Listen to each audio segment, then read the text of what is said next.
네, 드림의 교회 성도 여러분 안녕하십니까? 이재용 목사입니다. 제가 기도함으로 우리 1월 30일 금요일 매일 묵상 하나님 앞에 올려드리겠습니다. 이제 기도하겠습니다. 주님 은혜와 사랑에 감사드립니다.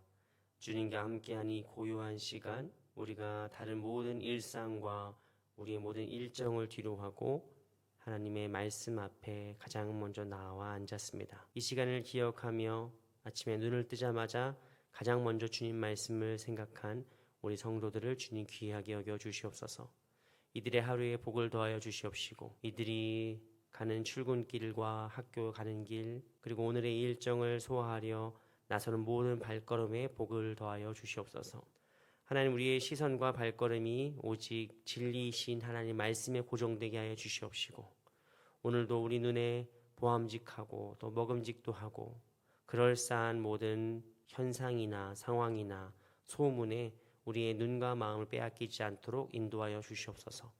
오직 하나님 말씀이 우리 삶의 기준 되어 주시고 그 말씀 따라서 우리가 좌로나 우로나 치우치지 아니하고 하나님 말씀 앞에 온전히 걸어갈 수 있는 주님의 백성 되도록 주님 인도하여 주시옵소서. 모든 것 주님께 맡기오며 예수 그리스도의 이름으로 기도드리옵나이다. 아멘. 네, 오늘 우리에게 주신 하나님 말씀은 구약성경 시편 73편 28절 말씀입니다. 시편 73편 28절 말씀 우리 다 함께 봉독하겠습니다. 여러분 계신 자리에서 말씀 더 깊게 묵상하시기 바랍니다. 하나님께 가까이 함이 내게 복이라. 내가 주 여호와를 나의 피난처로 삼아 주의 모든 행적을 전파하리이다. 아멘. 여러분들 주위에 예수 믿는 사람은 다 복받고 있습니까?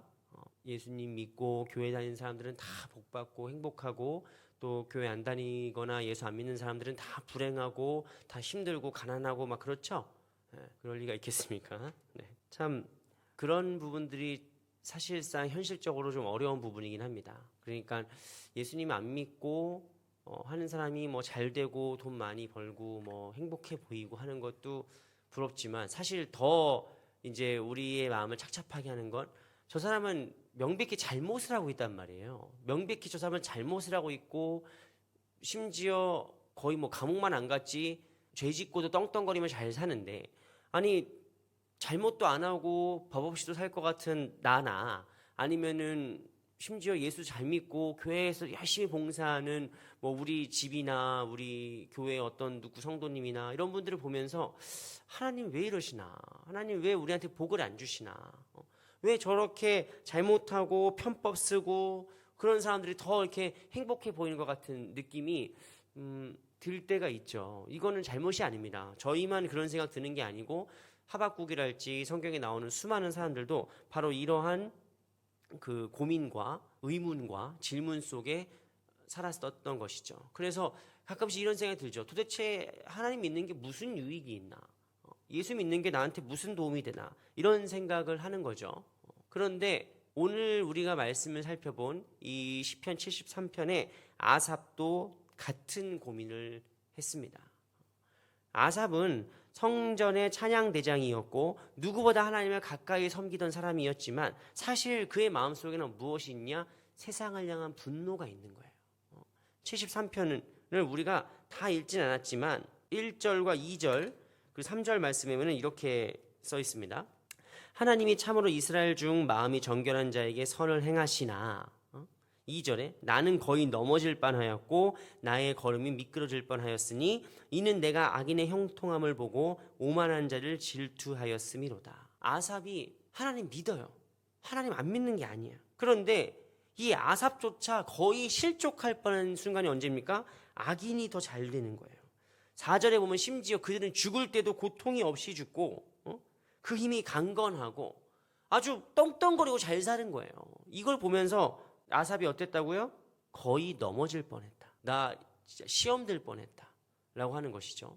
여러분도 사회생활 하면서 정말 거의 준범죄자에 가까운 사람들이 더 잘 살고 뭐 그렇게 막 온갖 권력과 막 부와 이런 거를 독점하는 것들을 많이 보셨겠지만 저는 이제 뭐 사회생활까지 해본 건 아니니까 완벽하게 같은 맥락에서 비슷한 그거라고 볼 수는 없습니다. 그런데 저 같은 경우도 어떤 부분이 있냐면은 목회자들 사이에서도 사실 정말 훌륭하게 목회하시고 정말 진짜 말씀 앞에 막 바로 서고 말씀대로 살려고 하고 정말 예수 그리스도의 사랑을 막 실천하는 목사님들이 대부분 잘 안 되시더라고요. 대부분 참 교회도 이렇게 별로 성장하지 못하고 목사님 스스로도 건강을 많이 상하시는 경우가 있어요. 제가 처음 사역했던 망원제일교회 그 전도사님도 담임 전도사님이셨는데 사역하다가 과로로 돌아가셨거든요. 그러니까 정말 예수님 닮은 사역자는 정말 예수님만큼 빨리 가시더라고요. 그래서 우리 사이에 그런 얘기 있습니다. 예수님처럼 사역하다가는 예수님처럼 빨리 간다. 뭐 이런 얘기가 있을 정도로 이게 목회자들 사이에서도 쉽지 않습니다. 그럼 누가 롱런을 하냐? 적당히 이렇게 요령도 부리고 적당히 이제 목회하는 사람이 오래 가요. 물론 이 말은 오해하시면 안 됩니다. 이런 말들이 참 위험한 말이죠. 그럼 무슨 뭐 대형교회 목사들은 다 잘못됐고 뭐 꼭 목사가 순교해야 되냐 뭐 이런 얘기는 아니에요. 그런데 어쨌든 뭐 그래서 말씀드렸잖아요. 완벽히 똑같은 예는 아니라고. 그런데 그런 거 있죠. 불공평하게 느껴질 때가 있습니다. 정직하게 의롭게 산 사람이 더 복을 받지 못하는 것 같이 느껴지는 순간이 있어요. 그러니까 우리나라 역사로 따지면은 친일하고 막 기회주의자들이 더 막 떵떵거리고 잘 살고 자식들도 다 잘 되고 그런데 막 독립 투사였고 국가 유공자들이고 정말 나라를 위해서 온 생명과 재산을 다 바쳐서 일했던 사람들과 또 그 후손들은 되게 찢어지게 가난하고 힘들고 막 지금도 힘들고 막 이런 것들을 우리가 역사적으로 보지 않습니까? 그래서 여러분 우리 또한 뭔가 불공정한 것 같고 이런 시대가 이런 사회가 그래서 세상을 향한 분노와 이런 질투가 끊임없이 마음속에서 끌어오를 때가 있습니다. 그런데 이 말씀이 쭉 이제 계속되다가 28절에서 놀라운 반전이 일어나요. 이 놀라운 반전이 뭐냐면은 바로 우리가 읽은 것처럼 하나님께 가까이 함이 내게 복이다 라는 걸 깨닫는 거예요. 이 아삽이 지금까지 왜 저 사람이 더 잘 되고 불의한 자들이 더 잘 되고 심지어 죽을 때도 평안하게 죽는 것처럼 보이는 그 순간을 아삽이 보고 막 마음이 뒤집어지고 거의 내가 넘어질 뻔했는데 기도하고 말씀을 묵상하고 영원의 시선으로 바라보니까 내게 복이 무엇이냐? 여호와를 가까이 함이 하나님을 가까이 함이 내게 복이구나 라는 걸 깨닫는 거예요. 이거 독일어 성경에서는 뭐라고 얘기하냐면 Das ist meine Freude. 이것이 나의 기쁨이다. Das ich mich zu Gott halte. 내가 하나님을 붙잡고 있는 것이 내게 기쁨이구나 라고 번역을 하고 있습니다. 도대체 무엇이 아삽을 이런 시선을 바꿔놨을까요? 무엇이 거의 넘어질 뻔했던 나를 다시 세우고 하나님을 붙잡는 것이 내게 복이다. 하나님을 가까이 하는 것이 내게 복이다. 라고 마음을 바꾸어 놓았을까요? 우리가 지난주부터 계속 반복되는 기쁨이라는 테마가 있습니다. 왜 기뻐하느냐? 상황 때문이 아니라 관계 때문에 기뻐한다. 내가 귀신을 쫓아내고 놀라운 능력을 일으켜서 기뻐하는 것이 아니라 하늘에 나의 이름이 기록되어 있음으로 기뻐한다. 내가 주 안에 있으니까 기뻐한다 라고 하는 말씀들을 우리가 쭉 살펴봤는데 오늘 말씀도 같은 맥락입니다. 우리가 무엇으로 복된 상태냐? 하나님을 가까이 할 수 있는 상태, 내가 하나님을 붙잡을 수 있는 상태, 하나님을 아바 아버지라 부르고 기도할 수 있는 상태가 우리에게 복이라는 겁니다.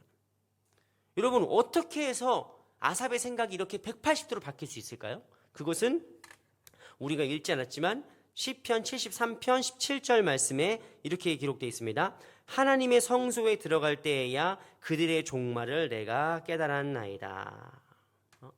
여러분 언제 이 아삽의 마음이 거의 넘어질 뻔했다가 거의 실족할 뻔했다가 하나님께 절망하고 세상에 분노할 뻔했다가 그가 마음이 바뀔 수 있었느냐? 하나님의 성소에 들어갈 때 그들의 종말을 깨달은 거예요.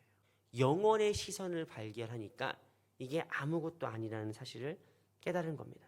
이건 철학자 스피노자가 한 얘기예요. 영원의 관점이 필요한 거예요.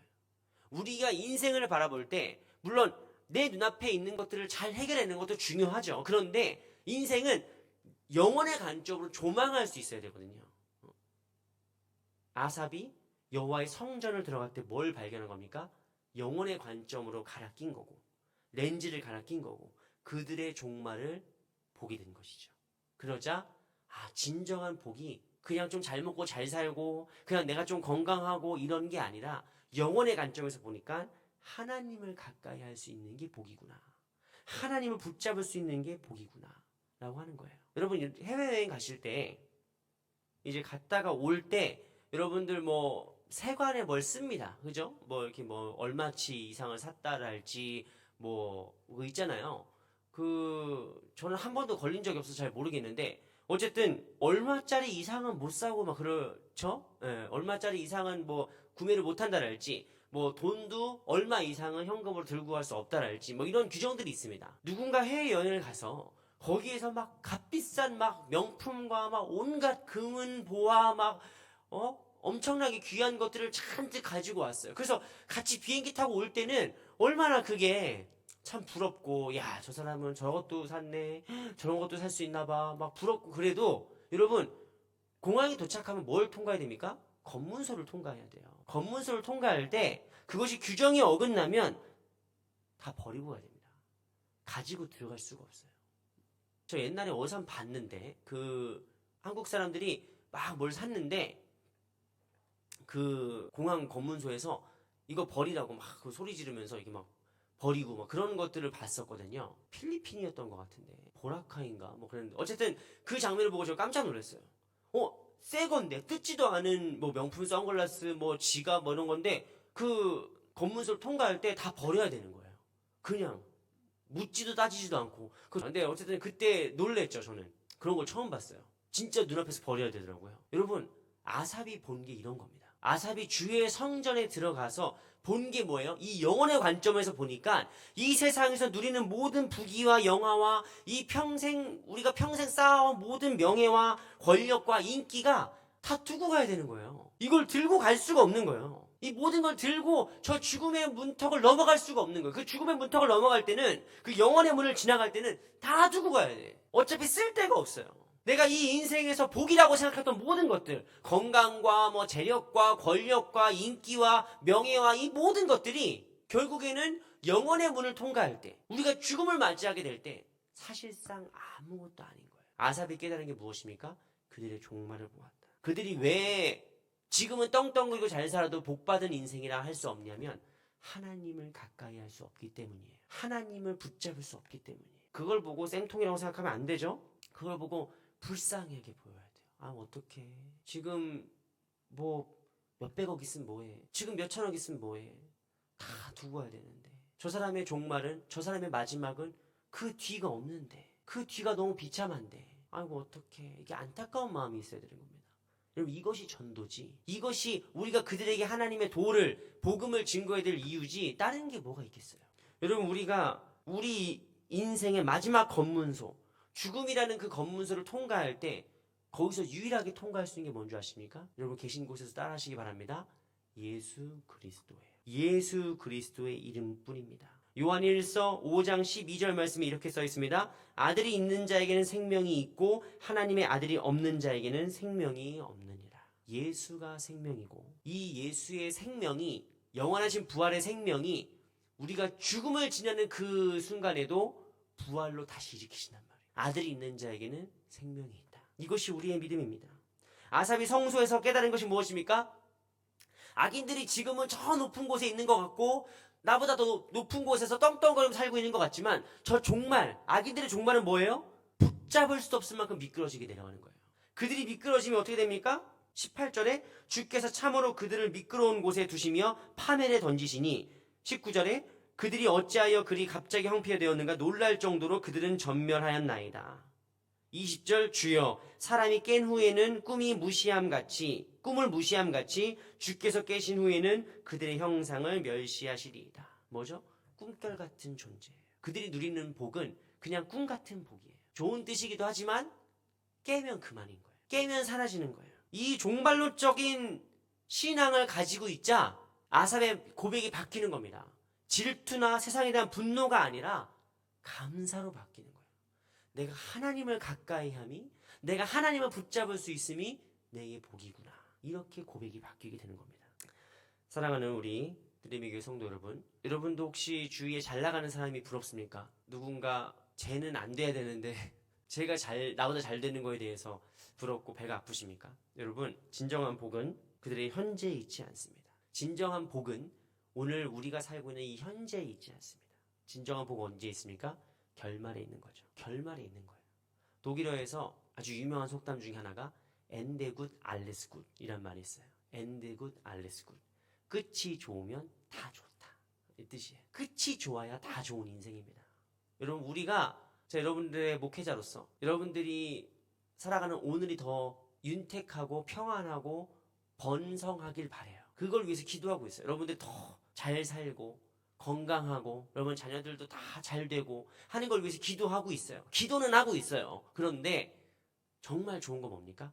엔데굿 알레스굿. 끝이 좋아요. 지금 내 새끼 서울대 간 게 중요하지만 영원의 관점에서 봤을 때 더 중요한 건 뭐예요? 얘가 예수 믿고 하나님의 자녀로 살아서 영원의 세계에서 우리가 같이 하나님의 나라에서 같이 살아야 되잖아요. 아들이 있는 곳에 생명이 있으니까. 예수 그리스도를 그 마음 가운데 생명으로 담고 있는 것이 여러분 진정한 복입니다. 여러분, 우리가 영원한 생명을 이미 소유한 자들로서 우리 하루가 더욱더 담대하고 우리 하루가 더욱더 힘차고 그리고 우리 주위에 있는 사람들을 더욱더 불쌍히 여기는 그런 넉넉한 마음을 가진 주님의 백성들 다 되기를 주님의 이름으로 축원합니다.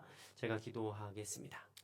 하나님, 우리가 눈에 보이는 세상의 화려함에 마음을 뺏기지 않도록 하여 주시옵소서. 부당한 현실에 분노하거나 시기하거나 질투하여서 우리의 오늘을 망치지 않게 하여 주시옵소서. 주님, 우리에게도 우리의 사는 날을 계수할 지혜를 더하여 주시옵시고 영혼의 관점을 가질 수 있는 종말론적 지평을 열어 주시옵소서. 그리하여서 우리가 얼마나 복받은 자들인지 하나님을 가까이 함이 우리에게 왜 복이 되는지를 깨닫고 찬양을 잃지 않는 저희들의 입술 되도록 주님 인도하여 주시옵소서. 모든 것 주님께 맡기오며 예수 그리스도의 이름으로 기도드리옵나이다. 아멘. 네, 오늘도 평안하고 행복한 하루 되시기를 바랍니다.